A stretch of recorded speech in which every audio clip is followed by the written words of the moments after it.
Question suivante de Cosco Dagno. Bonsoir Président. Une fois débarrassé des lobbies à la Commission européenne, comment lutterez-vous contre ces mêmes groupes de pression qui gangrènent également nos députés de l'Assemblée nationale?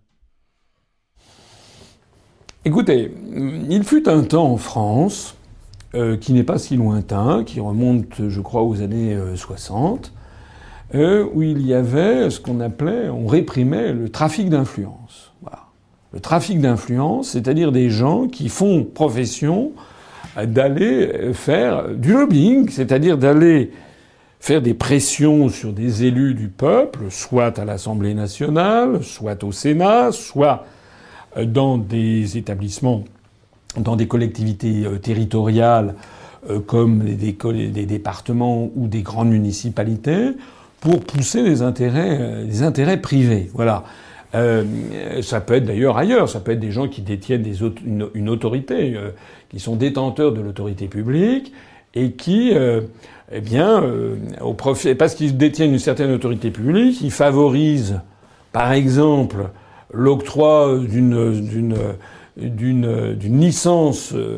Je pense notamment à la licence SFR octroyée par M. Macron à M. Drahi. Bon, eh bien là, tout ça, il faut faire très attention à ce genre de choses, parce que quand vous êtes détenteur d'une autorité publique et que vous prenez des décisions qui peuvent parfois avoir un impact qui se chiffre en dizaines de millions, en centaines de millions d'euros, voire en milliards d'euros, vous devez être évidemment irréprochable.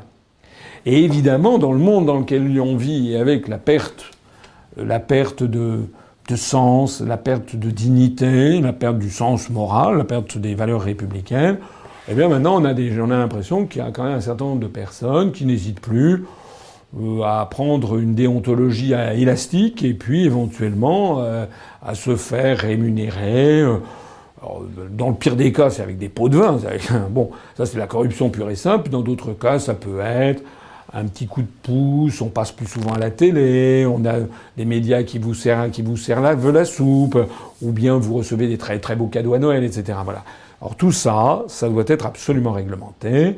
Et moi, je l'ai dit, je l'avais d'ailleurs déjà dit dans mon programme de 2011, il faut absolument qu'on revivifie tout ce qui était la législation contre le trafic d'influence. Voilà, il faut que la France redevienne ce qu'elle fut, c'est-à-dire un pays où il n'y avait pas, ou très peu, je dis pas qu'il n'y en avait pas, mais il y avait quand même, il fut un temps où il y avait très peu de corruption et où on luttait contre le trafic d'influence.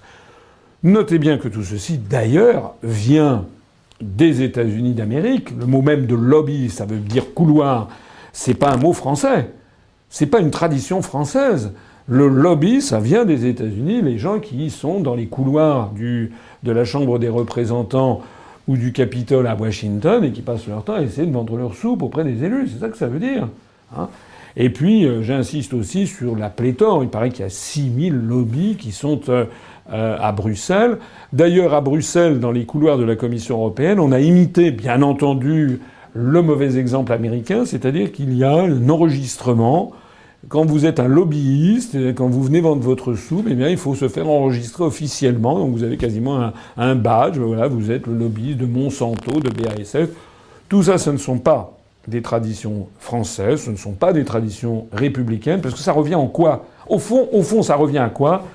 Ça revient à circonvenir les choix démocratiques faits par les peuples pour redonner le pouvoir aux grandes puissances industrielles et financières qui, ayant été chassées par la porte, reviennent par la fenêtre en se payant des lobbyistes et en circonvenant le choix démocratique des élus du peuple. Ça n'est pas bien. On essaiera de lutter contre ça.